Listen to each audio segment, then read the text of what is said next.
Hi, everybody, and welcome back to another edition of the Beyond the Cage podcast presented by Fight Chicks. I am your host, Jim Graham. Alongside me is my co-host, The Juice, Dave Sadler.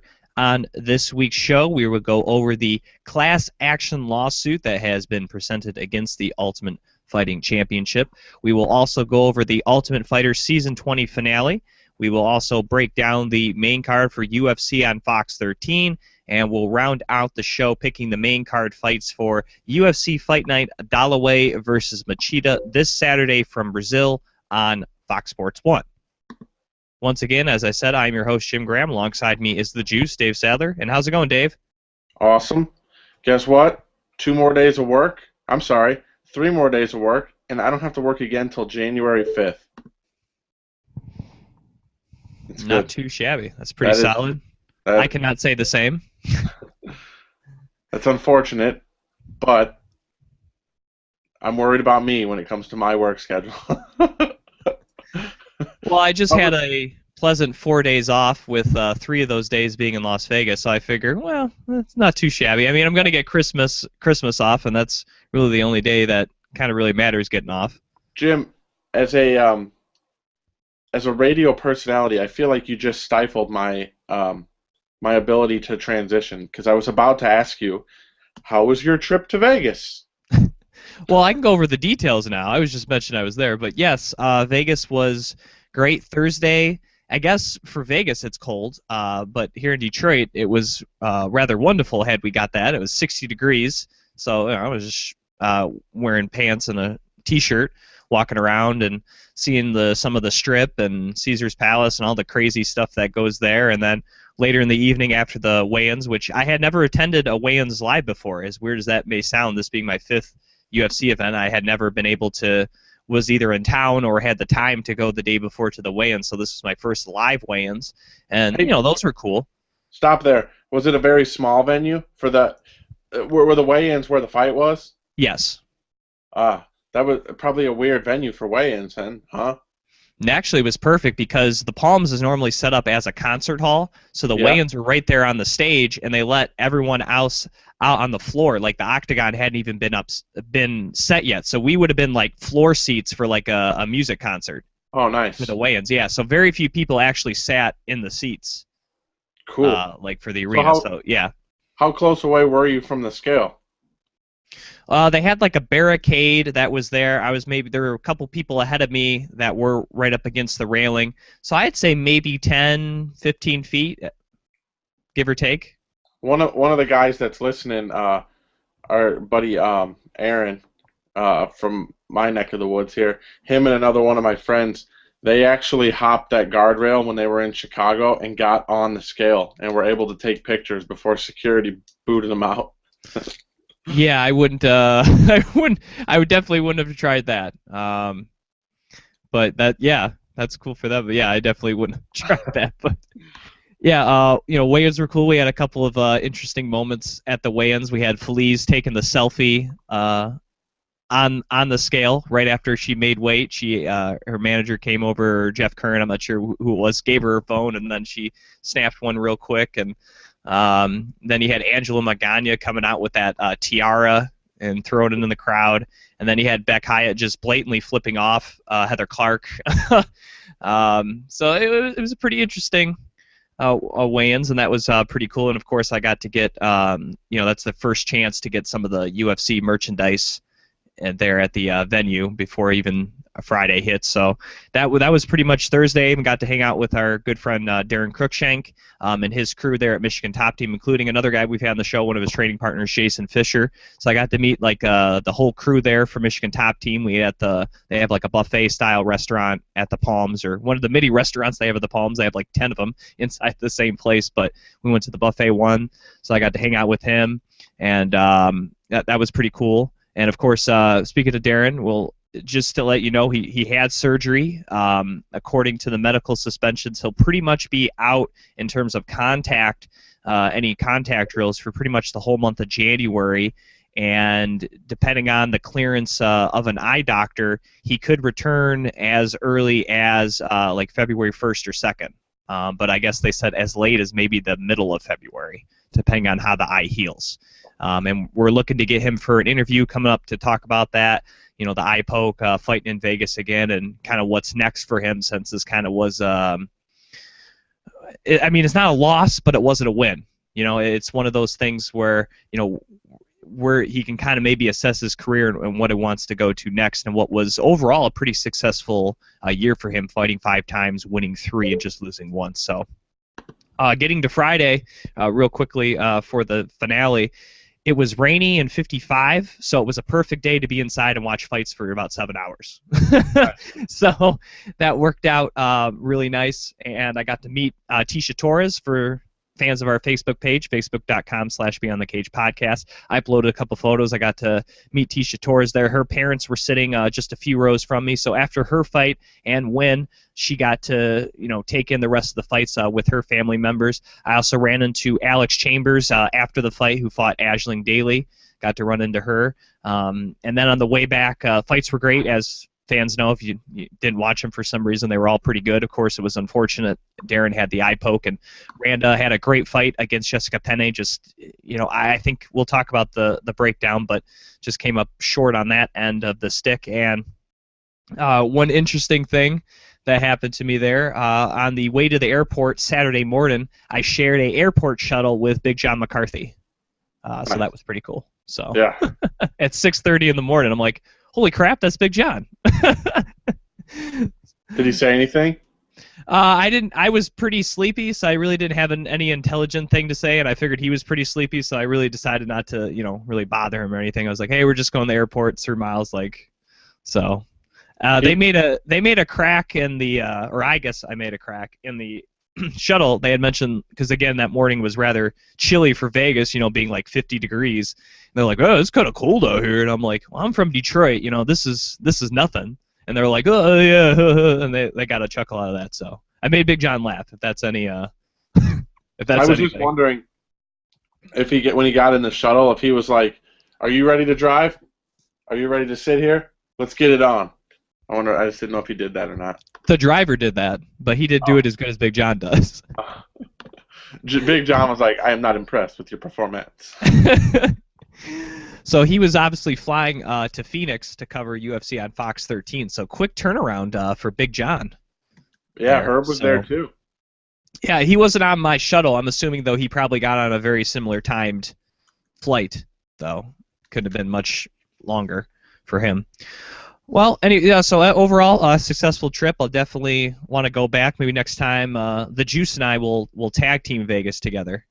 That's what I'm talking about. We'll see if we can work that out. All right, well, let's get to the big headline of this past week. It had been rumored that there was a class action lawsuit coming the way of the UFC. We wasn't sure what law firm was behind it or what former and or current UFC fighters were behind it, but earlier this week, it has come out that the class action lawsuit is by 3 former UFC fighters, one more recent than the other, that being Kung Lee. It is also spearheaded by John Fitch and Nate Quarry. I don't know if there are any other fighters that are in support or attached, but those are the 3 names that have come out so far in support of this lawsuit, which I don't know if there's been a set amount, Dave. I'm going to try to see if I can pull up a set amount in terms of money they are seeking, but I know the initial reports were saying hundreds of millions of dollars. And here we go. The suit refers to the UFC as a $2 billion outfit and claims that the organization's only real competition was eliminated when the promotion purchased Strikeforce, allowing it to control more than 90% of the revenue derived from live MMA bouts nationwide. And obviously that would include some back fighter pay as well in this lawsuit is kind of what they're going for. Here's some more on it here. I'm getting the article from SheerDog.com, kind of going over what Kung Lee and others have said.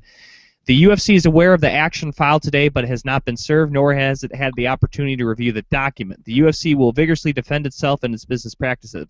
The plaintiffs are represented by antitrust litigation firms Cohen, Milstein, Sellers, and Toll PLLC, Berger and Montague PC, Joseph Savuri Law Firm Inc., and Warner Angle, Hallman, Jackson, and Foreman PLC.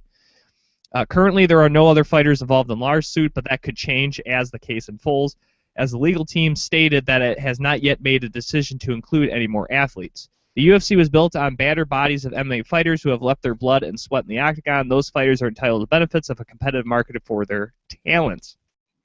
The lawsuit emphasized that the UFC has a monopolistic practice and has limited and reduced fighters' ability to make money. False. Now, this to me kind of sounds like when they had some antitrust things with the NFL. Like saying the NFL was a monopoly, that wasn't too long ago. It happened more with like when the USFL was around and whatnot, like there wasn't another place. But there are quite a few other MMA organizations in this country and in other countries where you have the ability to make some money and fight decent talent. Now, you might not fight the best talent you can in the UFC, but you're still going to fight some decent talent nonetheless. Now, Bellator is pretty solid. They just had the highest rated live television showing of the year, and it was not a UFC card.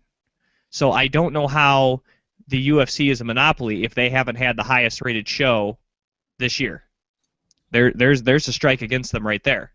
And I'm pretty sure Bellator would argue, that they're a very competitive marketplace. And they have way more money than the UFC does. Way more money. Potentially. They have access to way more money because of Viacom. So we throw that in. Say what you will, the World Series of Fighting has now had 16 events. I think that's more than probably some people thought they would have. That's got to count for something. I think a little bit. And then you got ONE FC, Asia's largest promotion. Not to mention you have, fledgling, kind of minor league promotions with the RFA, the XFC, Maximum Fighting Championship, Legacy Fighting Championship, Titan FC, which, just so you know, has a deal with CBS Sports Network. So I find it hard to believe the UFC controls 90% of the market. That seems really high. Do they control the majority of it? Absolutely. I don't think you can deny that. But that's basically saying if the UFC controls 90, how much does Bellator control then of that remaining 10%? You know what I mean? Like, yeah. Like you're starting to get nitty-gritty there. And I see where they're coming from. I think fighter pay is an issue, Dave, but I think this lawsuit is the wrong way to go about it. What these guys should be setting up, Dave, is not a lawsuit to try to get back money and a lawsuit that could potentially shut down the organization that they fought for.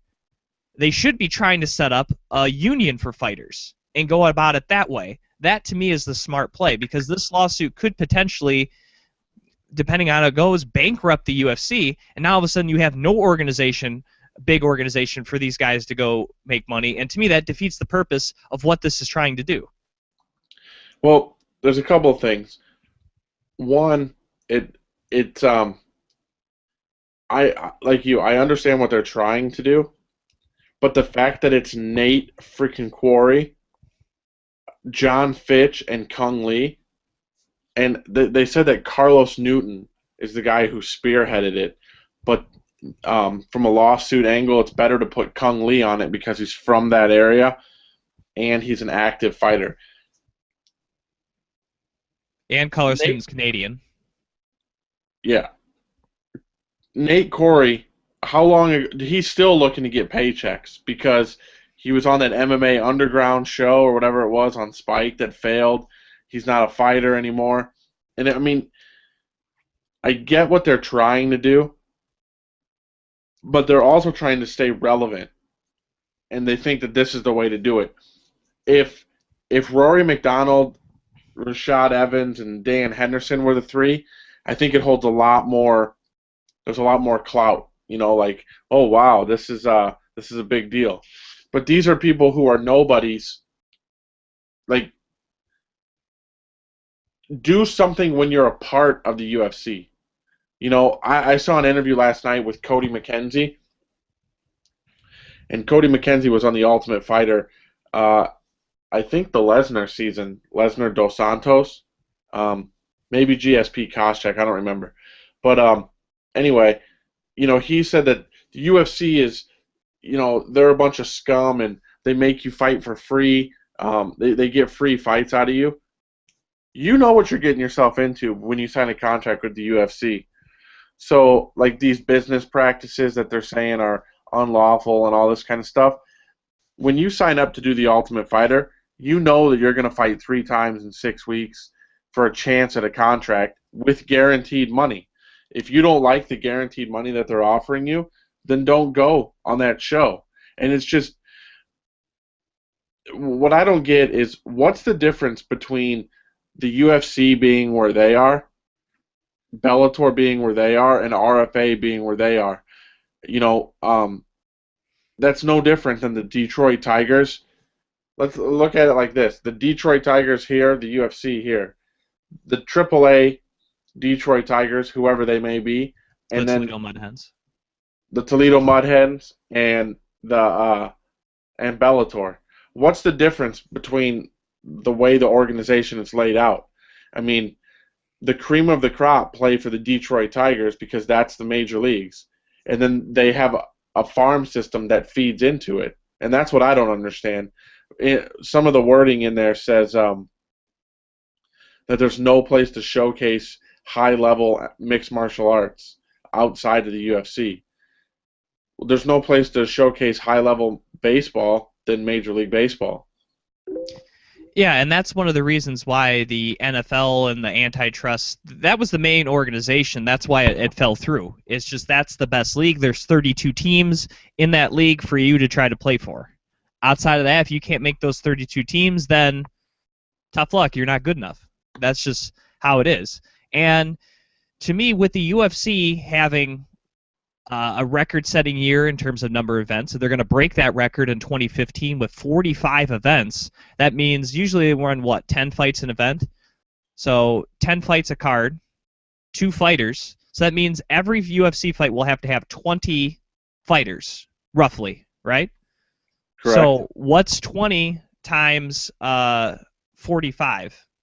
Isn't that like a couple hundred or something like that? I'm going to double check my math here. 20 times 45 equals 900. So that means the UFC needs 900 fighters next year.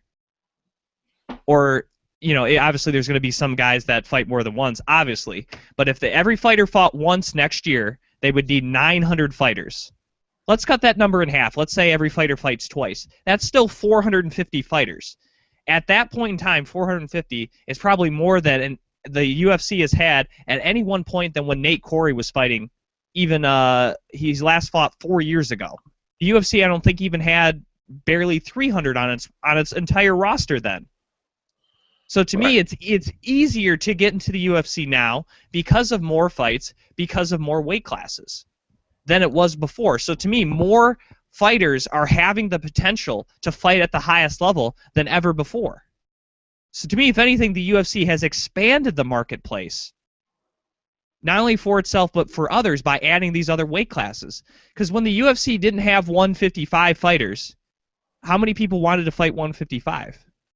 Not that many. People were trying to fight at the UFC. How many people were fighting flyweight when the UFC didn't have it? Bantamweight, featherweight. Not many people wanted because they wanted to be in the UFC. How many women were fighting? Now it's in the UFC. Now you see. You were talking about your friend Nico, who watches the show. I'm a friend with him on Facebook. He had mentioned, man, I'm seeing a lot of women coming through here at Team Genesis. Right. What are the chances of that? More women are fighting in the UFC, so women are getting interested. Hey, that's something I could potentially do professionally. Why not give it a try? I mean, if anything, the UFC has expanded the marketplace for mixed martial arts and has expanded it for all organizations, not just themselves. Hey, here's an interesting thing. Just like I was saying, I get it. I really do. That these guys are trying. Do you agree with my sentiment that these guys are trying to sort of remain relevant and also help the process? Like, would there be more clout behind it if it was like Dan Henderson, Rashad Evans and Phil Davis, do you think there'd be more oomph behind it, I guess? Yes, there would have to be somebody on there who has gotten paid top dollar saying, hey, I may have made $100,000 a fight, but that still pays into comparison to how much the UFC is, what the percentage that they give us compared to how much they make each event. If it was one of those guys, really, or I'll even put it just to say a former champion. Like they said, Carlos Newton is somewhat attached to us, but at the end of the day, Carlos Newton is not the one being named in most of these articles. Carlos Newton was a former champion. To me, regardless of what you think about Carlos Newton now, he at one time was the #1 fighter in the world at his weight class. I mean, he beat Pat Miletich. You know what I mean? He won the UFC title. That to me holds some clout. Now, some fans may not remember that, but he did it. He got to the top of the hill and should be remembered as one of the better fighters the UFC has had. So him would help, but it would be nice if they had someone, I hate to say active, but I guess someone that has fought more recently than these gentlemen. Now, I know technically John Fitch is still fighting. I mean, he just lost at the World Series of Fighting, but Kung Lee has only fought once, like in 3 years, and Nate Corey hasn't fought officially in 2 years, but hasn't fought for the UFC in 4, going on 5 years now. Hey, Jim, I did a little bit of research. Because one of Nate Corey's things is how people aren't getting paid. Nate Corey fought on Wednesday, September the 16th, 2009, against Tim Crater. I remember that fight. That was a good fight. Nate Corey walked out with $60,000. He was 30-30 in that fight. Walked out with $60,000, right? Which is pretty good because he said he only got paid $10,000 to fight Rich Franklin for the title. So I would say he got a pretty big bump up from pay. Right. Now, Carla Esparza just won the title and walked out with $50,000. And that's now in 2014, and you said that $60,000 was in 2009, correct? That is correct. So, you know what I'm saying? Like, I don't know. I don't know. To me, it just comes off like, I don't know. It comes off weird because he's not relevant in the sport. And yes, you got ripped off when you fought Rich Franklin for $10,000. Don't sign the contract then, idiot. This is like you said. It's an attention grab. It's more importantly a money grab, and I think it's bringing change the wrong way. Now, do most of the fighters in the UFC as of right now, I would say they're underpaid compared to what the UFC makes off of them. I think that's a fact. I think you can't argue that. Right. But with the Reebok deal coming, that should help offset that. It should. We don't know for sure, but it should, right? That's the theory. Correct. That's the theory going on. So it's kind of coming at a time when the UFC is actively trying to change this. So to me, it's coming at the wrong time, and it's going about it the wrong way. Like I said, if it does work and it does get hundreds of $millions out of the UFC's pocket, how does that help? How does that help bring change? Trying to bankrupt the company, right? That doesn't do anything. What these guys should be trying to set up, and being guys that have fought for many years, veterans of the sport, they'd be great liaisons or union representatives for a MMA union. That's what they should be trying to do with these lawyers, not bringing a lawsuit to the UFC. Yeah. I'm conflicted. I honestly, I haven't read through every page of it. I plan on reading it tonight, and I'll post more comments on our Facebook page. But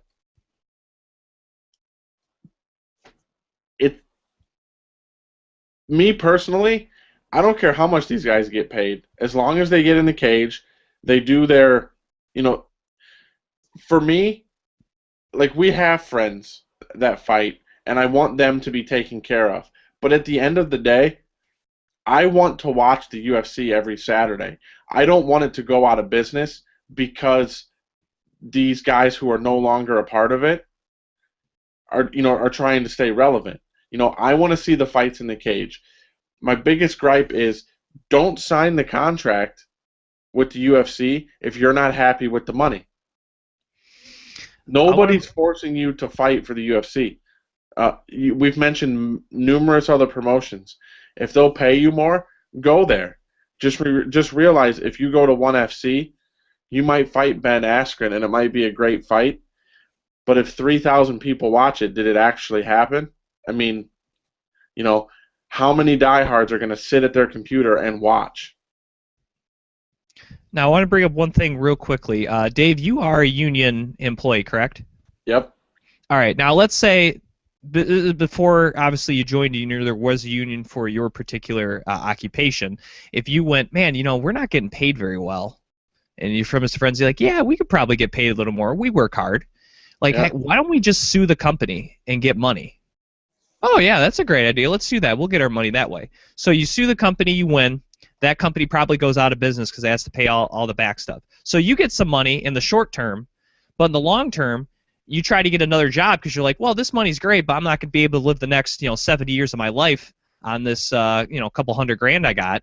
I'm gonna have to Right. get another job. When you apply for another job, they'll say like, oh, what happened at your last job? Well, we didn't like the things were going and we sued and ended up shutting down the company. Do you think that bodes well for you trying to get a job in the future? Yeah. No, that's an excellent point. I mean, You know what I mean? Even if you're just slightly attached to this and you're a UFC fighter who gets some of this money back, what organization then wants to go and sign you? right. And um, it's um, when we wanted to get a raise, I mean, honestly, there's a process. Like, there's a contract that's there, a contract that's in place, and then you go vote on the contract, and in it, there's little pay raises along the way.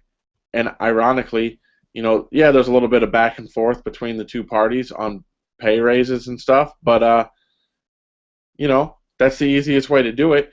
If there was a union and you had these guys as liaisons, you know, could it stand to be 30 and 30?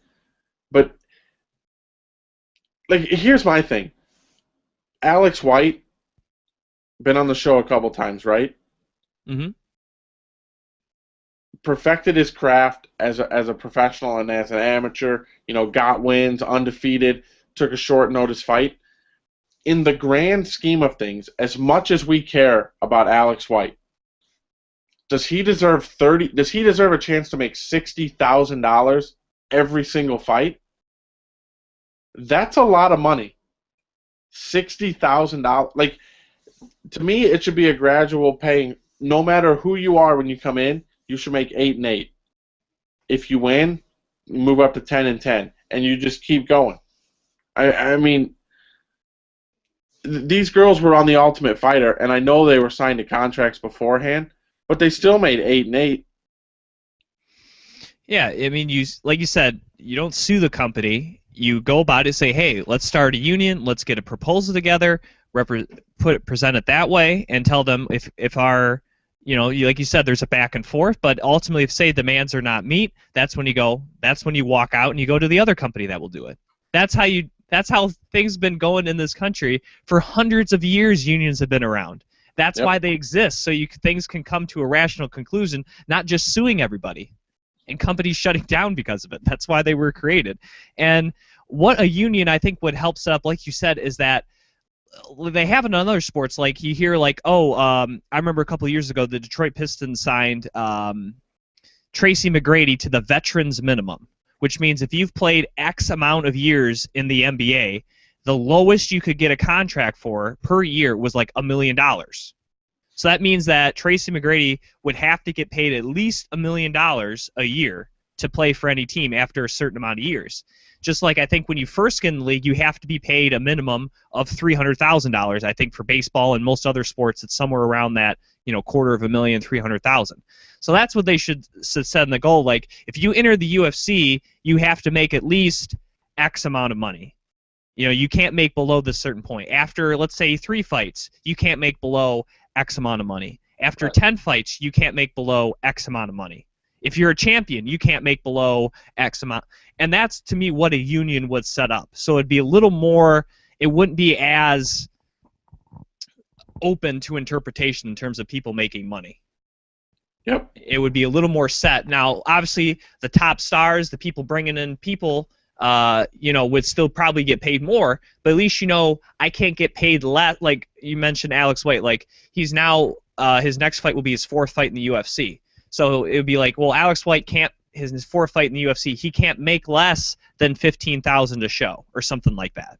Like certain lengths as you go longer, you're going to get paid more. Right. No, it's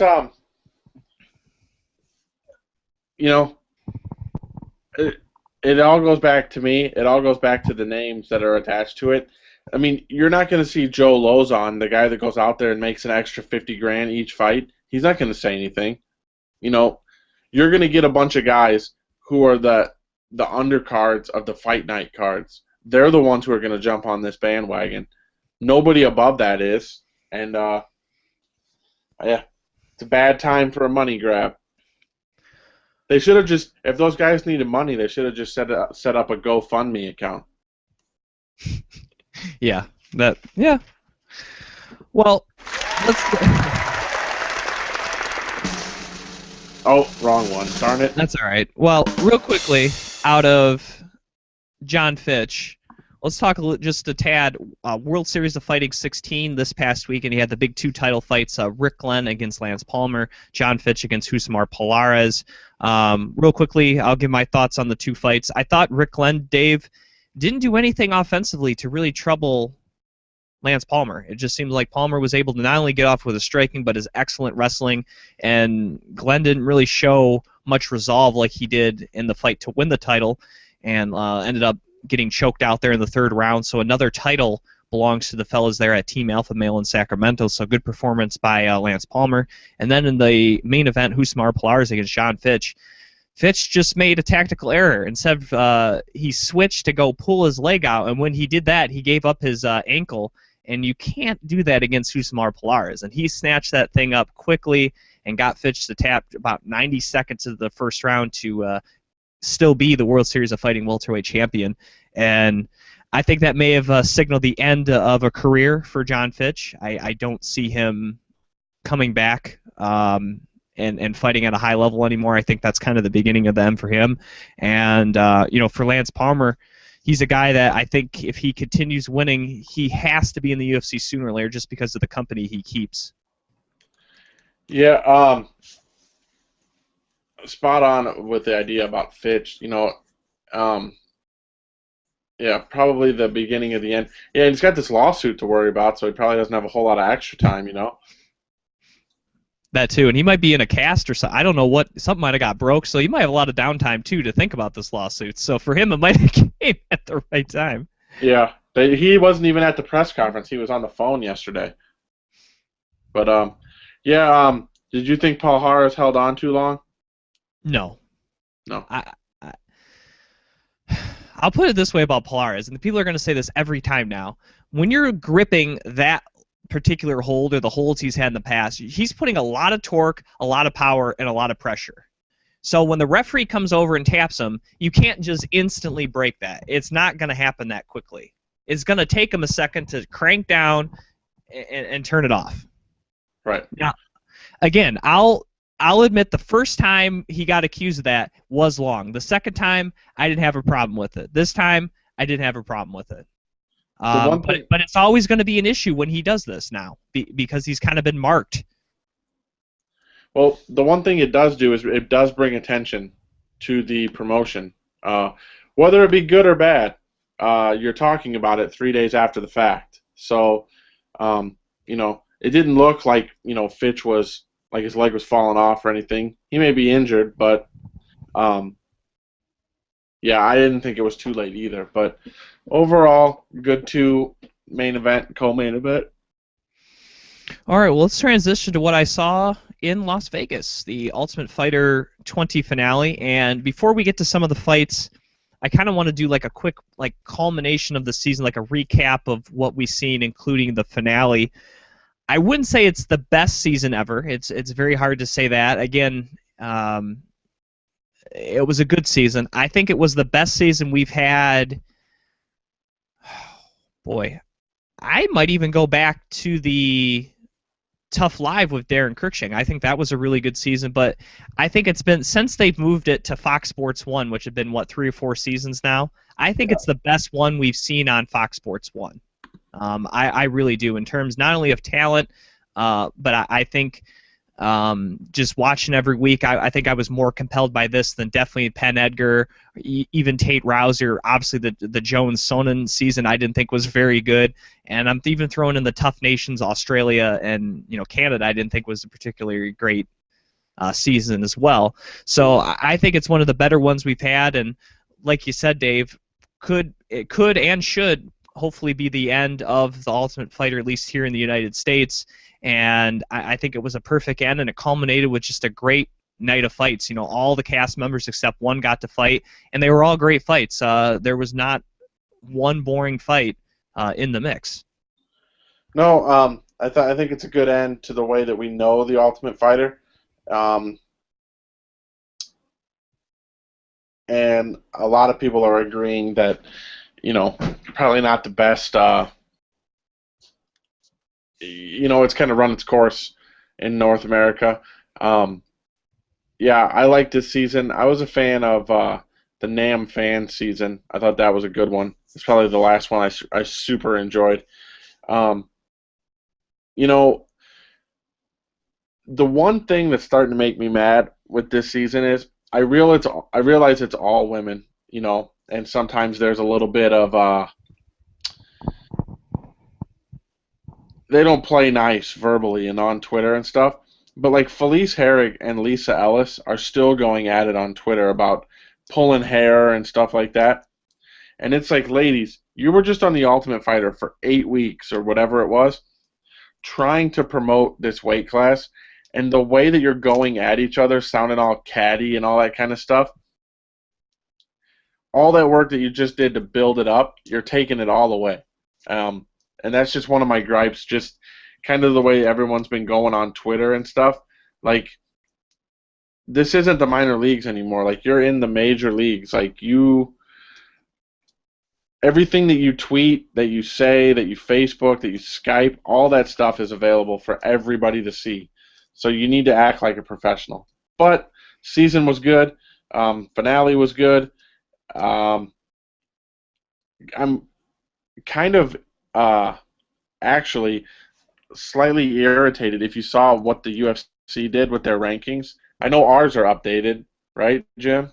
Yes, actually, with kind of the finale ending, to me, that kind of signals the official start now that they have a champion for the strawweight division. So Dave and I not only added a women's strawweight top 10 to our rankings, we also added a women's bantamweight rankings. Previously, we just had a women's pound for pound, but now we have broken up, so now we have 2 women's weight classes in our top 10 rankings. They have just been updated, and one thing I've noticed, and maybe not so much in the official UFC rankings, but in other outlets, maybe like a Sheer Dog, MMA Junkie, MMA Weekly, is that they're not taking into consideration fights that happened on the show, which normally I would agree because those fights didn't officially happen. But for instance, Sheer Dog does not have Jessica Penne ranked in the top 10 of the division. Yet she went toe-to-toe with now the current champion, Carla Esparza. She has 3 wins in the weight class, if you look at 2 on the show, plus defeating Randa Marcos. She previously was the number 1, or number 2, I guess, because Waters would be the number 2 fighter at 105 pounds, moving up, and somehow she's not even in the top 10 in some of these places, which I find absolutely crazy. Right. And yet they have some girls who have fought on Invicta somehow in the top 10 ahead of someone like Jessica Penne. Yeah.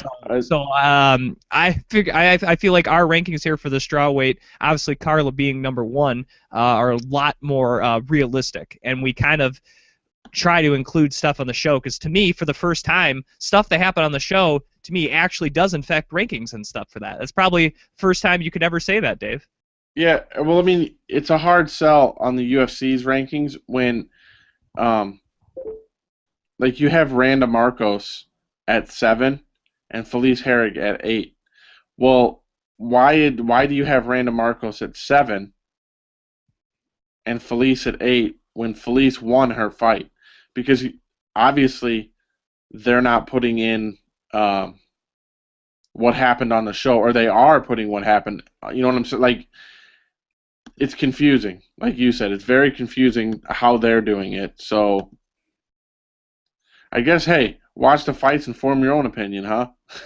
Yep. So yeah, we have the rankings for strawweight and women's bantamweight. So go check those out. I think we did a pretty good job. You know, we tried to do the best we could. Like we said, you gotta you gotta pay attention to the show. To act like it didn't happen, I think is rather foolish. Because Yes. those were fights. Had the results not been held back, Dave, those would have counted as official fights. So it's not like it was a sparring session where they're wearing pads. I Oh. mean, those were real fights that they had to make weight for. So, all right, let's get to the main card there. Obviously, Randa Marcos against Jessica Penne. I had this fight 1-1 going into the third round. I thought that Penne won the first, Randa won the second, and then in the third, Dave, I thought Randa was winning. I think some of that, we mentioned the improved striking she should have training with Darren and those fellas at Michigan Top Team. I think we started to see that a little bit in the third round. She started kind of going a little loosey-goosey there, throwing a couple spinning back fists, landing them, throwing some great kicks. And then I want to say about the final minute and a half, Penne was able to land a takedown, land some very solid ground and pound, and definitely ended the fight being on top in a very advantageous position. But I thought Randa did more overall in the third round, and I thought she was going to get the victory. But the judges saw it the way of Jessica Penne to get the split decision. I think 30-27 on one card and 29-28 on the other card for her. The other judge scoring 29-28 for Randa Marcos. Very close fight, but I think with Penne, Dave, ending the fight the way she did, being on top, landing damage, I think that kind of changed the judge's perception of that round, and I think that's what allowed her to get the victory. Yeah, that is you know, it's especially with the judges. It's weird how where she ended the fight was good for Jessica. It allowed her to get the victory. This is a fight I wouldn't mind seeing again. And I have a feeling that this is going to be one of those where both of these two girls are going to be in that top echelon for a little bit. So we may see this fight one or two more times. And I thought it was a little closer than some of the scorecards dictated. The 30-27 seemed a little. Yeah, I don't know how you can score round two for Jessica Penne. Here's the stats, Dave, according to Fight Metrics. Marcos outstruck Penne 46-26 in that round, not to mention landing a takedown, whereas Penne was 0 for 2. So I don't know how the one judge could have scored at 30-27 for Penne. I mean, that round alone. Yeah. But Randa shouldn't feel too bad. That fight against Jessica Penne was the fight of the night, so she got a nice, cool $50,000 bonus for that. So the sting is a little less when you got that extra big paycheck in your pocket. Yes, sir. All right, let's move on to the next fight of the night, which was in the lightweight division as Yancy Medeiros took on Joe Proctor. I thought both guys, were getting off their strikings very well. It was pretty even. And then, Dave, Yancy Medeiros busted out one of the unorthodox strikes that he's known for, one of those wild and crazy strikes, a very nice and tight spinning back kick that just seemed to kind of, what I like to call, give Joe Proctor the Santa Fe lean, as he was just leaning a little bit there like the trees in Santa Fe, and Medeiros jumped all over it, throwing some strikes, and then eventually locked up a guillotine choke to get the tap at 4:37. And after a very rough start, Dave, to his UFC career where he had a no contest and he had 2 losses kind of coupled in there, he has now won 2 in a row, both of them being guillotine choke submissions, finishing the fight in very impressive fashion. And the young kid out of Hawaii, he's starting to become a force to be reckoned with here in this lightweight division. Yeah, constant improvement. Finishing the last 2 fights. Both big things for Yancy. And, lightweight division is a tough division, and you're going to be recognized for getting 2 finished victories. So, good for him. After the rough start when he got to the UFC, it's good to see him rebound. And, yeah, he'll be around. He'll be around for quite a while. And he also got one of the performance of the night bonuses that they give out, so he got an extra nice little paycheck there for him too, submitting Joe Proctor. So big win for him there. As we move into our good friend, the Detroit superstar Darren Cruikshank, we're looking to get an interview with him here this week to talk about this fight against KJ Noons, which ended in a no contest after a second poke to the eye. Dave ended up rupturing his tear duct. If you didn't see, we posted the official press release on our Facebook page from his PR representative, Amanda Early, and had to go get surgery. The fight had to be stopped. He was not seeing as well as he could out of that eye, and very unfortunate. This was shaping up to be a very solid fight. Pretty much just had the one round. Looking at that one round, Dave, Darren landed 22 strikes. KJ landed 17. Darren also took down KJ Noons 2 times of 3 attempts. And one thing I noticed, obviously Darren is known for his kicks. That's kind of been his forte, but I've noticed that he was really throwing a lot more hands in this opening round. I don't know if that was a point of strategy or a point of pride, saying, hey, I'm taking on the former boxer. Let's see if I can mix it up hands with him, not just throw kicks. So I'm not sure. We'll have to talk to him about that, but throwing a little more hands than usual, and it looked like it was going to be fun and exciting, and hopefully somewhere down the line we see these two, face each other again in the octagon. Yeah, I noticed that too. Be interesting to hear what he has to say about, if it was a point of pride. But either way, this was shaping up to be a good one. Good for Darren, when the doctor asked him, and he said, I can't see.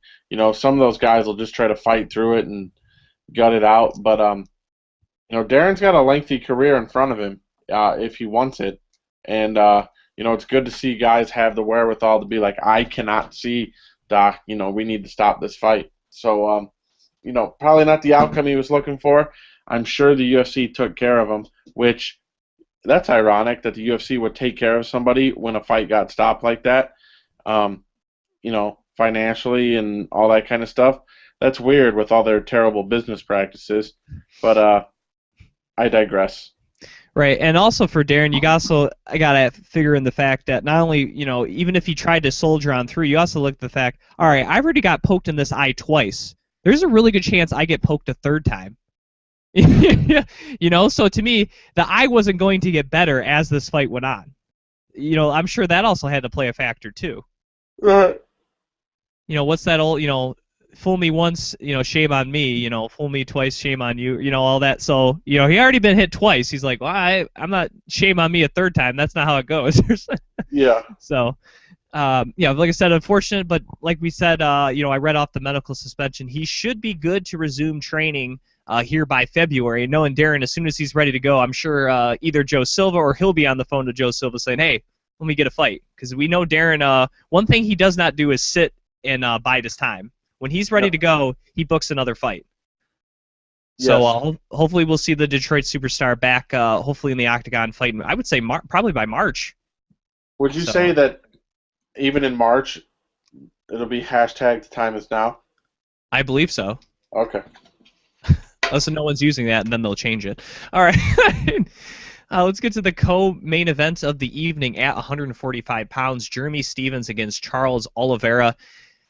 Dave, I have to admit, the first 2 rounds, however you want to say it, I thought was pretty masterful here by Charles Oliveira. I thought he was able to do a really good job, not just with his strikings, but just setting up the takedowns and tying up Jeremy Stephens, as Oliveira was able to outstrike Stephens in the first and second round. Obviously a bigger margin there in round number 2, outstriking the man from Iowa 30-11 in that second round. Also, that's when he landed his first takedown. And I think for Stephens, it wasn't just the threat of the takedown.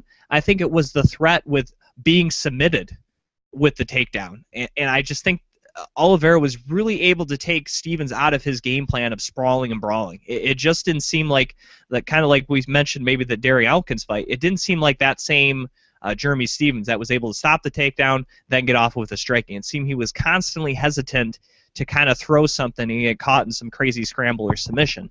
And then in the third round, Dave, with, in my opinion, probably most people's opinions, up 2-0, it just seems like, I don't know if it was gas because he didn't make weight, or if it was a strategy or what, but it just seems like Oliveira kind of threw in that third round. It didn't really seem like the same guy we saw in the first 2 rounds, and Stephens, he was able to finally outstrike Oliveira 29-23, and he stuffed 4 of 5 takedowns, and he wasn't on the ground very long on that one takedown attempt, and I would have gave Stevens the third round.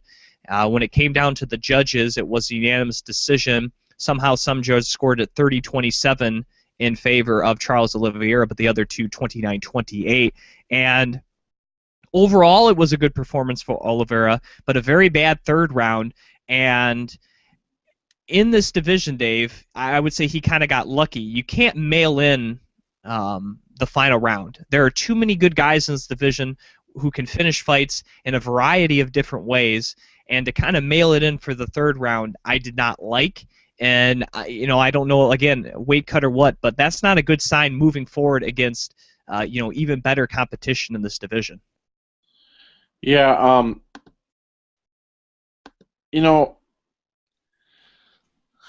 this fight annoyed me because I get it that Charles Oliveira is a submission guy, and that's what he's going to be. Like, I get that. But at what point does Jeremy Stephens get credit for not being submitted? You know what I mean? Like, I guess Oliveira was in, dominant control for the entire fight, so he should win. But at what point does every attempt that you throw up not get blocked or not work, but Jeremy Stephens gets no credit for it? I mean, I know it's a judging problem and we're not going to fix it, but when I was watching it, that's what I kept thinking. Yeah, officially, Oliveira is credited with 3 submission attempts, but I would say there was one very serious there in the second round to me that was very close. The other 2, not as much. But yeah, I think he should get some credit for submission defense, but obviously not as much as trying the submission, but it should count for something. And again, I just think Stephens was more on the defensive in this fight, and I think that also didn't help his cause. The fact it seemed like whether he was striking or defending submissions, he was constantly defending. And when it seems like you're constantly defending, it's very hard to win a fight, especially by decision. I'll put it that way. All right. So let's get to the main event for the first ever UFC strawweight title, Rose Namajunas against Carla Esparza. Despite being the #1 ranked fighter by the UFC coming into this Ultimate Fighter competition and being the former Invicta strawweight champion, Carla Esparza was the underdog for this fight. Just in case people were wondering, that kind of shocked me. But I guess with the flash of Rose Namajunas beating 3 opponents by submission on the show really, I guess, drew the ire of a lot of the Vegas odds makers and put her the favorite. But to me, Carla Esparza should have been the favorite, and I think proved that she was the favorite with a very dominant 3-round performance that ended up getting her a performance of the night victory for her submission victory in the 3rd round at 126. And one thing I will say about this fight, and it kind of happened, Dave, they showed a little preamble. Rose Namajunas mentioned, Carla has great wrestling. She's been doing for years. I'm not going to match her on that category, so I'm not going to really focus on my wrestling game. I'm going to try to do what I do best, if the fight goes to the ground. And I think that shows 2 things. One, okay, you may be admitting, all right, no matter how hard I work, I'm probably not going to be at the level of Carla. But 2, you're basically admitting that if she tries to wrestle you, you're not gonna have any preparedness for that. And I think that was a bad way to go about training for this fight. As much as you can attack submissions and you're aggressive, what you should be focused on is, all right, I'm gonna get taken down, but I have to basically do my whole camp on trying to get up.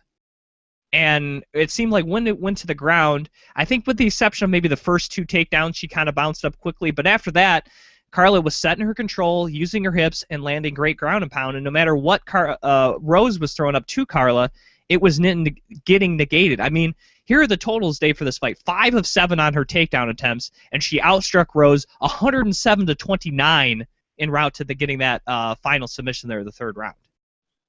You can't stay there and take punches. It wasn't like Carla was laying and praying and maybe I can set something up. No, she was taking you down and hammering you right away. you got to get up from that position. And I think maybe her strategy was a little poor in this one. And if she had a chance to do it over again, would maybe maybe rethink her training camp a little bit. But I think it was kind of a poor strategy. And Carla, to me, just asserted her dominance, asserted her will. That's what we talk about in the sport. Whoever can assert their will. And that's what Carla did on Friday night to capture the first ever strawweight title. Yeah, it's hard to disagree with what you're saying. I think that in this fight, I think the better fighter won. I think if they redo it in 6 months, I think that it could be a completely different set of circumstances. I am very interested to see Rose's next fight, to see how this loss plays out. She said in the interview, I don't know, you probably didn't get to see it, but she said that she felt like a kid in there. She needs to be more relaxed and more, kind of more methodical and what's the word? Like cerebral, I guess. And if she can go back and work on that, I'd love to see this fight again. I think these are two great ladies at 115 pounds, and I definitely wouldn't mind seeing it again. But yeah, Carla was very dominant in her performance, and congrats to the Cookie Monster on her belt. Real quickly, there's been a lot of talk as to who will be the first person for Carla to defend her title against. You and I thought the winner of the Marcos Penne fight has a really real opportunity to get a title shot. That ended up being Jessica Penne. I think she has a real case, and also just how good their fight was in the semis, how entertaining that was. I think that has a case. But the rising person for this discussion seems to be Joanne Jędrzejczyk, who won on the undercard of UFC on Fox, which we'll get to here in just a second, defeating Claudia Gadelha. And of course, as some fans may or may not remember, Gadelha was supposed to get a shot at Carla Esparza back at Invicta, but had to pull out of one of the events, and then subsequently, just several months after, that's when the UFC, bought all those contracts and whatnot. So the fight never materialized between Gadelha and Esparza. Could happen here in the future, but as of right now, not happening. And with Kazarek beating, with Joanne beating Gadelha, not to mention she already had a victory in the strawweight division. Technically, she has the most wins of anyone in this division at 2-0. A lot of people are talking about her. I just think the fact that she fought on the undercard, no one probably knew her before this fight against Gadelha. I'd like for her to take on one of these girls from the show before she gets a shot at Carla. And I think Jessica Penne should get the next shot. That's just me. But what were you thinking on that? You're stealing my thunder. Everybody keeps saying that this Joanne Jędrzejczyk or whatever, that she deserves to get this shot. Remember what Dana White said when Kat Zingano came back? That she's been out for a while. The fans don't know her. They need to remember her. Who's this Joanne girl? Like, she fought on 2 undercards, on 2... I believe the first one was on Fight Pass. So, I mean, not a whole lot of people even saw it. So I don't know anything about this girl, and she could be the face of the strawweight division. She needs to fight somebody on a main card that I've heard of before. Tisha Torres, Joanne Calderwood, Felice Herrig. Those are 3 of the top girls that won on the finale. She should fight one of those girls before getting a shot at Carla. I agree. So, and like I said, I think Jessica Penne is a great matchup. Again, you have the Invicta versus Invicta thing, and to me, your next title fight, you should really try to capitalize on what happened on that show by putting up against another cast member, as opposed to putting her against, for most people, an unknown undercard fighter in this Joanne. Yeah, I'm not saying that Joanne can't beat Carla. I'm not saying that. I'm just saying it. If nobody knows who it is, and then she's the face of the division, does that make a lot of sense? Yeah, you're trying to build this division here, and putting Jessica Penne, who fans may remember from Invicta, you can build the whole thing, 2 Invicta champions against each other. They had a great fight in the house. I feel like you got a lot more to build on in that matchup. Yeah. So, well, we'll see what happens with that, and let's as we mentioned, let's transition to that card, UFC on Fox 13. As fans know, we interviewed Joe Riggs before the fight. Unfortunately, he was not successful in his long-awaited return to the UFC as he lost to Ben Saunders. It officially goes down as a submission injury, but very unfortunate, for his long-awaited return, and he ends up getting hurt like that. Yeah, it seemed like the octagon was haunted for some of the what's the right way of saying this? For some of the veterans of the sport. Nobody who'd been around for a while wanted to do anything. With Varner and he knocked himself out, and then Saunders with the not Saunders, Riggs with the weird stinger. Felt bad for both of them. So. And then you had the whole Derek Brunson and Ed Herman thing, where Derek Brunson apparently got a stomach ache and didn't want to fight, and so that fight got scrapped, and that has been rescheduled for UFC 183. And then, did you see the flyweight fight with the sucker punch? The sucker punch? Yeah, I saw the GIF, as they call it. That's what the kids are calling it nowadays. Or is it GIF? I don't know. I call it GIF. I say sucker punch, you say GIF, whatever. No, I meant I saw the GIF, you know what I'm talking about? I know what you're saying. I know what you're saying. Hey, just remember. Oh, boy. All right, well, let's get to the... Does this look cool? Hold on. Can you see my head all right? Yeah. Wait, you should get that tattooed somewhere on your person. Hey, if anybody's in the market for these, just saying. All right, let's roll. All right, first fight of the evening, heavyweight, Matt Mitrione, Gabriel Gonzaga.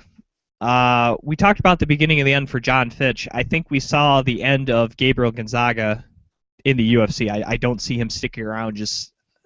I don't know. He's just not looking good, and he throws some punches, but Mitrione hit him with like 3 shots coming in at his waist, and he's knocked out cold. On the canvas there, 159 into the first round. Mitrione nets himself another performance of the night bonus there. I just, even though I think they both were listed at 36, Dave, there's a difference between Mitrione at 36 than Gonzaga. Mitrione's only fought like 10 times, 12 times. Gonzaga's fought almost 30 times. He's been hit hard. He's been knocked out hard several times. Matt Mitrione is weird to say a young 36, but he's a young 36. He still has a couple more years, whereas Gonzaga, he's done, and I think it showed in that fight. Yeah, I agree. Gonzaga probably on the way out. Well, he is on the way out. And Matt Mitrione, it seemed, if you saw the interviews, Jim, that he was a different Matt Mitrione. He's, like he says in his interviews too, he cut his teeth in the UFC. He doesn't have any fights outside of the UFC, and he's gone through all of his growing pains in front of the world. And, now he's getting into it. And like Rogan says, man, that dude's light on his feet for being so big. And is he a championship contender? Time will tell. But he's a tricky matchup for a lot of people. The next matchup was also in the heavyweight division as Alistair Overeem met Stefan Struve. Talk about long-awaited return. Over 2 years for Stefan Struve. Struve didn't look bad, Dave, but I would say that Overeem looked good. Yeah, he looked good. It kind of reminded me of his performance against Frank Mir. He was a lot more methodical. He was not leaving openings. He was not just going in, full blast and then getting caught with something or gassing out. He seemed to kind of take his time. And I think for Stefan Struve, it was unfortunate that he had to fight such a high-level opponent on his return fight, and fight an opponent that is very dangerous and very hard to submit, and that's kind of his forte. And I think it was just kind of the wrong time. I think had he had a fight and then fought Alistair Overeem, if that fight would have taken place against Matt Mitrione back at 175, I think he would have fared a lot better because he would have had a fight under his belt. But to come back against a guy like Alistair Overeem, I think was not a good idea, and I definitely wouldn't have signed that fight if I was him and his manager. But Overeem got the win and, keeps on trading wins and losses, and now, it's another fight before we go, well, is he going to get cut? So, Yeah. Overeem stays around, but, Stefan Struve, he got to take on somebody a little less high profile here for this fight. Let's get a fight under your belt here and prove that, you're not going to, have another heart condition and blank out of a fight. Yeah, Struve, I don't know who you put him up with. It's good that he made it back into the cage. The person that he fought in Overeem, probably not the best choice. Overeem looked good. Like you said, he just keeps trading wins and losses and all that. But I want to see Mitrione Overeem. I'd like to see that. That'd be fun. That would be fun. Maybe that might be next. I think Mitrione's deserved someone a little higher up there. So, all right, co-main event of the evening, Rafael dos Anjos against Nate Diaz. Nate Diaz making his, again, a return over a year.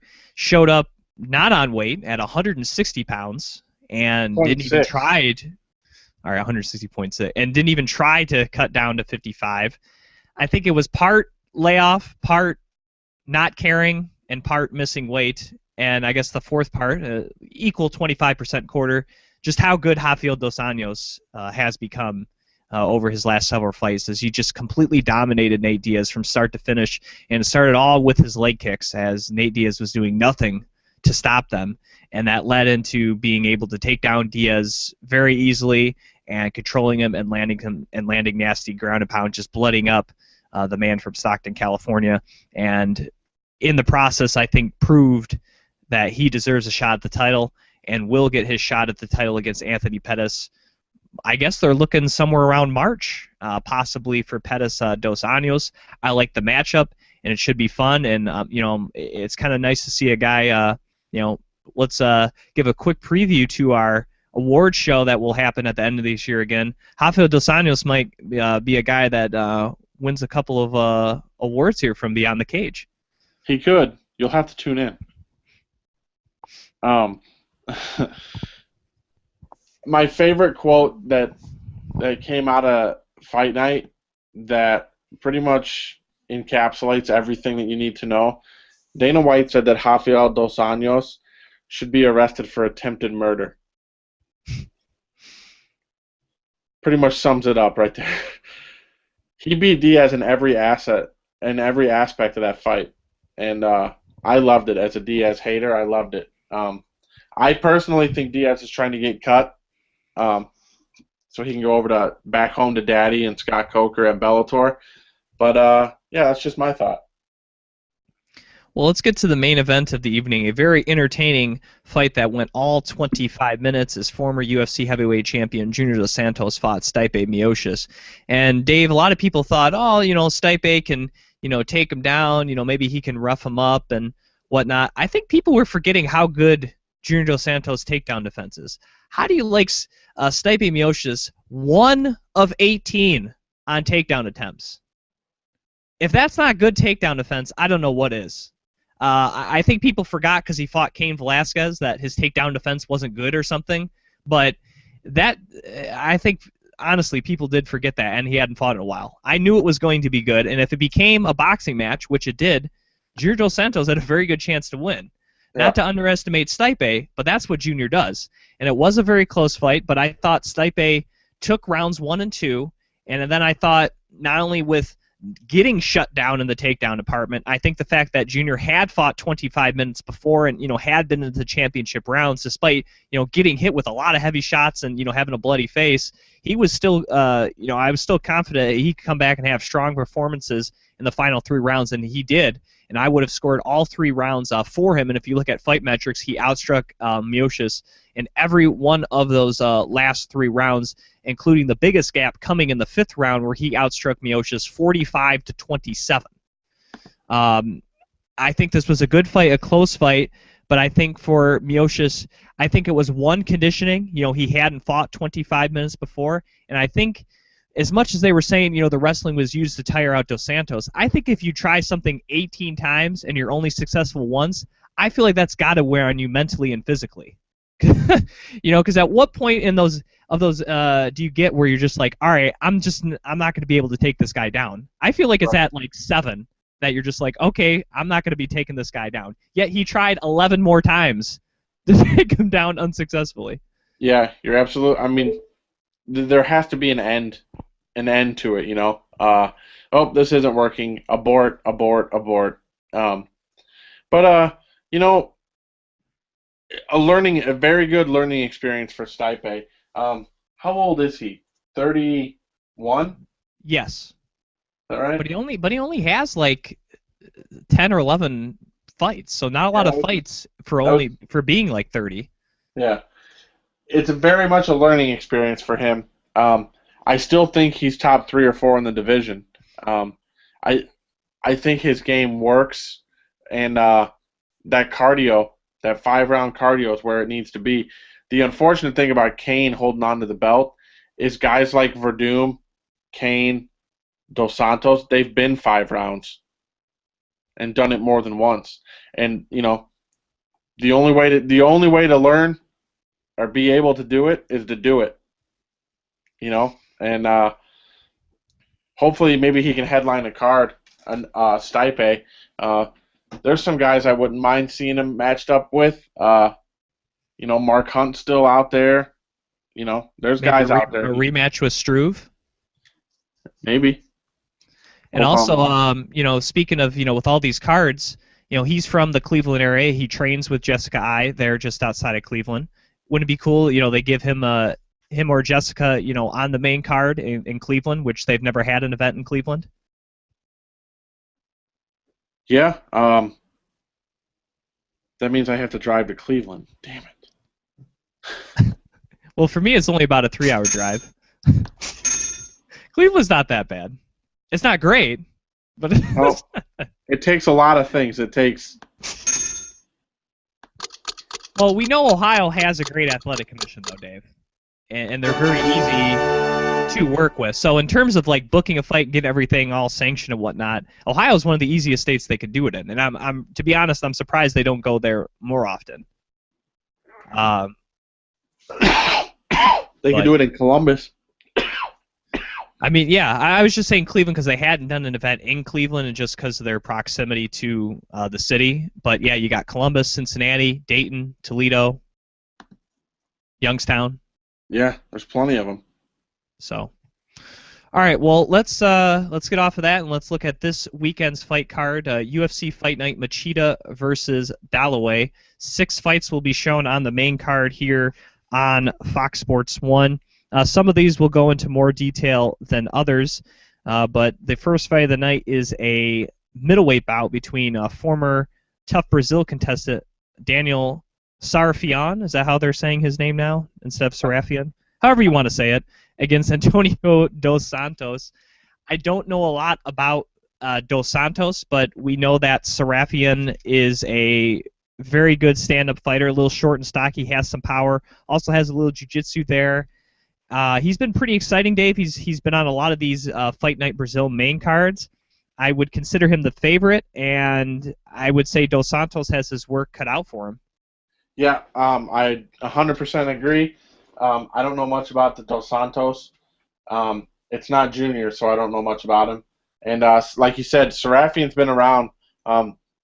They never seem to bring him anywhere other than the Brazil cards, and he's always on the main card. But he always seems to deliver. So I guess it's hard to argue with the matchmakers. Yeah, and it's Antonio Dos Santos' UFC debut. Yeah. That's a tough guy to make your debut against. Correct. All right, the next fight should be fun, Dave. Eric Silva against Mike Biggie Rhodes in the welterweight division. Mike Rhodes is a product of Rufus Sport, and of course we all know Eric Silva is exciting not just with his striking, but with his submission game. And if you're Mike Rhodes, one thing you got to do is not get into a brawl with Eric Silva. You have to be technical and straightforward if you're going to stand with this guy. Because if you get into wild exchanges, Eric Silva usually ends up on the winning end of those. And if it goes to the ground, Eric Silva's very slick submissions. I mean, overall, his jiu-jitsu game in terms of positioning and stuff, probably not as strong as some other competitors in this division, but his ability to transition, get in a scramble, and kind of pull submissions out of nowhere, I think you can't underestimate. And, for Mike Rhodes, he had a tough, hard-fought fight against Robert Whittaker. You fought that in his hometown. Now you're going down Brazil, taking on Eric Silva. Man, the UFC's not doing this guy any favors. No. You said, is this his second fight, Rhodes, at welterweight? In the UFC, I believe it's his second or third fight. Let me double check on that. It is actually his third fight in the UFC. He lost his debut, which I believe was on short notice at George Sullivan back in UFC on Fox earlier this year, and then he had to fly all the way to New Zealand to fight Robert Whittaker. Yeah, but I think that I thought that this might be his second fight. That George Sullivan fight, that was at 55, I thought. This is only his second fight at 170. Are you sure? That might have been at 85 day, because he's fought some guys like Alan Joboy, Brandon Thatch, some other guys in welterweight. So he might have moved up a weight class because of being on short notice. Yeah, I just don't remember him fighting at welterweight. That's all. But okay. Anyway, this should definitely be a fun one, and it's always weird. You get these guys like Serafian, like he always fights in Brazil, but then like a guy like Mike Rhodes from Milwaukee, he gets his shot into the UFC, and he gets a short notice fight in Chicago, and then it's New Zealand, Brazil, Alaska. Like they never can get a fight close. You know what I mean? Yeah, and the thing that sucks for him, if he loses, no one would be like, oh, you lost to Eric Silva, that's a bad loss. But then he'll be 0-3 in the UFC, he'll probably cut, and he'll have to go back to the RFA. And I feel like he's done nothing but help the UFC out, traveling all these places. Yeah. And so it's unfortunate. But I think because of the company he keeps, if he goes to RFA, wins a couple, I think he'll be back. But, yeah, definitely getting fed to the wolves in a short UFC career so far. Next fight of the evening is in the lightweight division, as I believe it's Elias Silverio. He will be taking on one of the Russian imports here in Rashid Magomedov. Magomedov is kind of like Khabib Nurmagomedov. That Sambo background, a very impressive record. Silverio is also impressive at 11-0. You got Magomedov at 17-1. So this should be a very interesting fight. A lot of decisions for Silverio so far. He's 3-0 in the UFC. Probably his biggest victory, he beat Isaac Valley Flag back in January of this year. And for Magomedov, I believe, doesn't he train with Jackson's? Yes. Yeah, okay, so he now trains with Jackson's. He's 2-0 in the UFC, and he beat former TUF Brazil contestant Rodrigo Dam back in May of this year. So we have two, of the, I guess you could say, prospects here in this division, and they're going to come to a head here. And I think we're going to see a grappling match, and it could end up being kind of boring. Both these guys have more of a grappling-based kind of grinding style. We could end up seeing a finish, but this one could end up being probably the boring one here of the main card. Yeah, this is the go get your chips and your adult beverages during this one. I agree. I definitely think this is going to be a grappling battle, and it could end up being, like you said, quite boring. At light heavyweight, Patrick Cummins against Antonio Carlos Jr. I know he lost to Daniel Cormier, but Patrick Cummins is actually pretty solid at light heavyweight. He came back from that very bad loss and has won 2 straight victories in the UFC. In his last one, he decisioned Kyle Kingsbury. I would consider him the favorite. I think his wrestling and just power for this weight class, I think, is very solid. And I think for Carlos Jr., I believe he was on the Ultimate Fighter Brazil. Has some submissions, but his one fight in the UFC was against Vitor Miranda back in May this year, and I think that was to win a contract, if I'm not mistaken, Dave. I wasn't very impressed by his performance then. And he's going to have his work cut out for him against a guy that was an All-American wrestler in Patrick Cummins. Yeah, but you also have to remember that Vitor Miranda won the heavyweight. He was up a weight class as well. So he's going to have to cut weight. So how will that weight cut affect him? Yeah, but if he's fought his whole career at 205, Well, still, be interesting. But hey, maybe afterwards they could go out for a coffee. that's true. I guess it should have been more like this. Patrick Cummings used to be one of those guys at Starbucks that makes the coffee. The barista. Yeah, for the people who don't know what I'm talking about. They probably would have pretty good coffee down in Brazil, because isn't a lot of the good coffee from Colombia, and Brazil borders Colombia? Seems absolutely possible that should happen. I mean, they could basically get the coffee like right from the source. Yeah. So I don't know. Maybe I don't drink coffee, so maybe I'm completely wrong on that. But is that like straight from the horse's mouth? Yeah, something like that. In fact, they probably use horses to carry it into Brazil. Probably still. All right, I don't know. All right, let's get off of our economics and trading session for a day. Let's get to the co-main events of the evening in the bantamweight division, as former bantamweight champion Renan Barão will take on Mitch Gagnon. Now, this is a very interesting fight. A lot of people don't get why Renan Barão is fighting Mitch Gagnon, who, according to the UFC, is ranked 14. We have him outside the top 15. I would say he's top 20. Very accomplished grappler, but at the end of the day, Dave, his last fight was a win over, I believe, Tim Gorman. So we'll double check.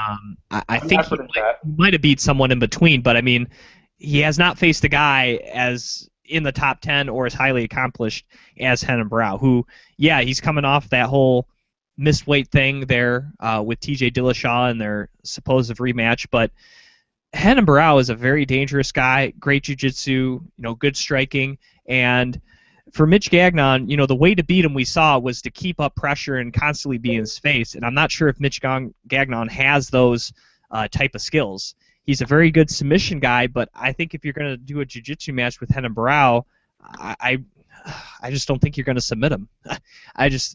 His tools are not as complete as Renan Barão, and it's going to be a big test for him, and I'm not sure if he's quite ready for a guy the caliber of Renan Barão. Yeah. Do you think that there's a better chance of Mitch Gagnon? Does he to beat him, like you said, you have to pressure him. Knowing that Barão has problems with weight cuts, is that also a strong strategy to go against Renan Barão? If Mitch Gagnon, like if he pushes the pace right out of the gate, you think that's an effective way to go after Barão? Isn't that basically what Dillashaw did?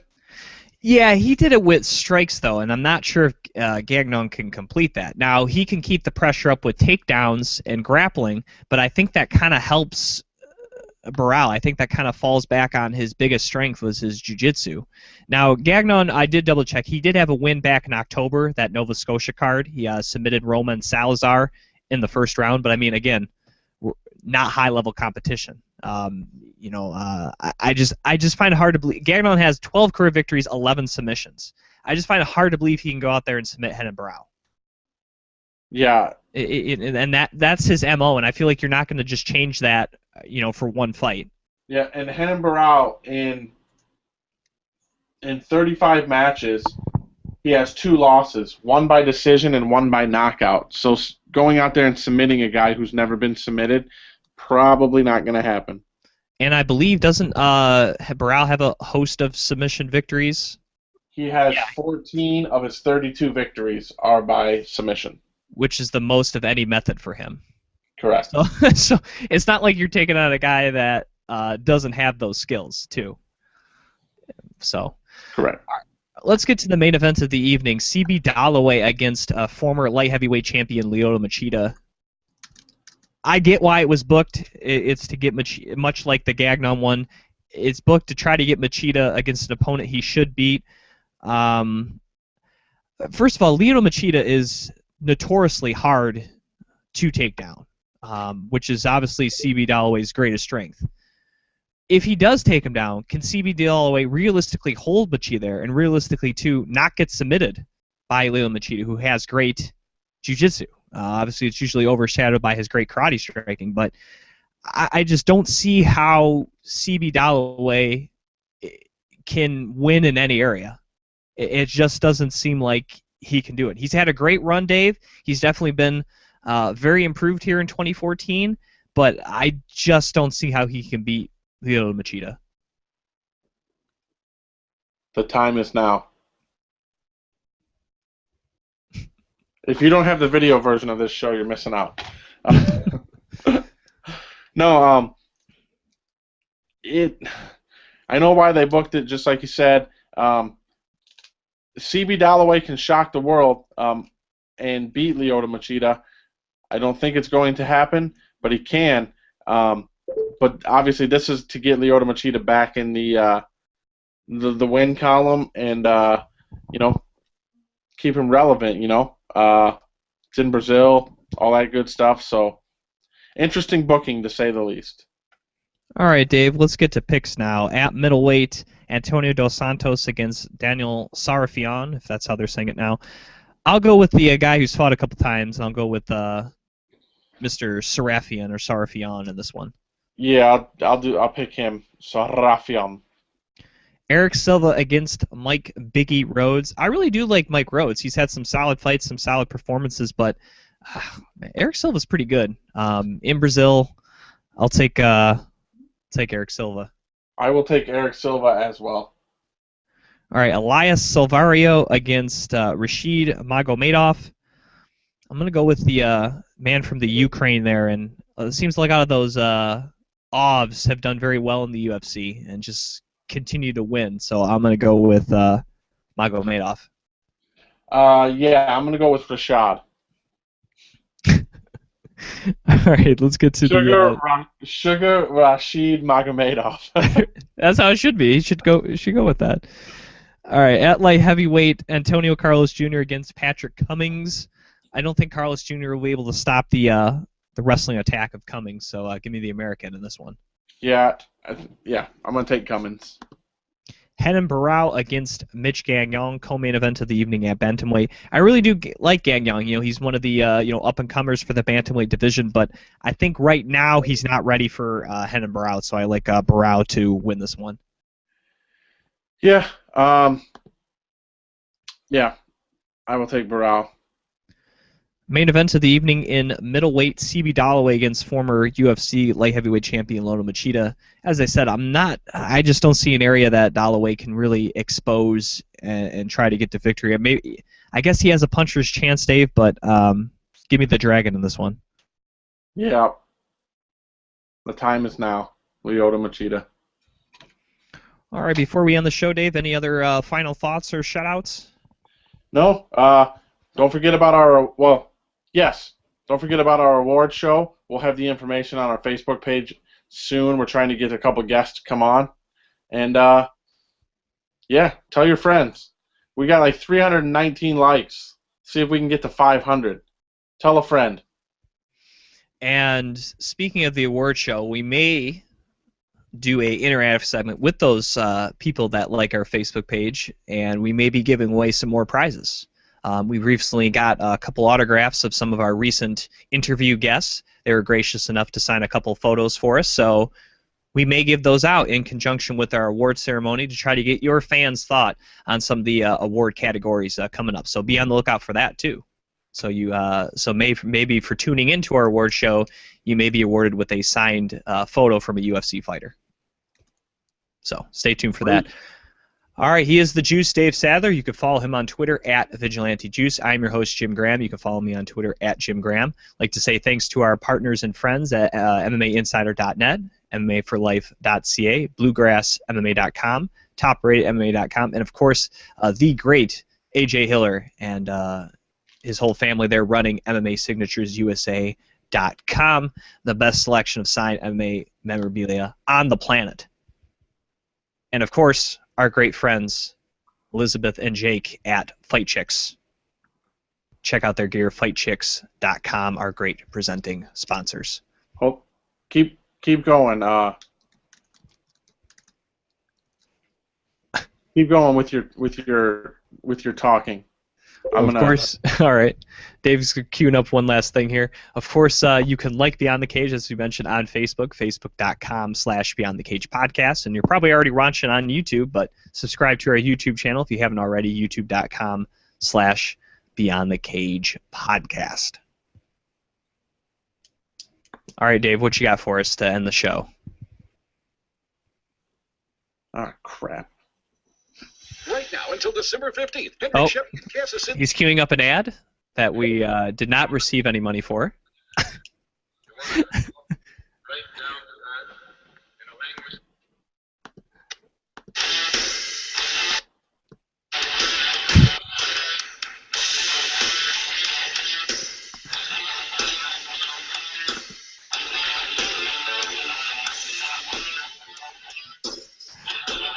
Oh man, we need to get you a button, Dave, where you can just hit that and our God is an awesome God, so you don't have to keep on queuing it up. You need to get like a button on your computer. Yeah.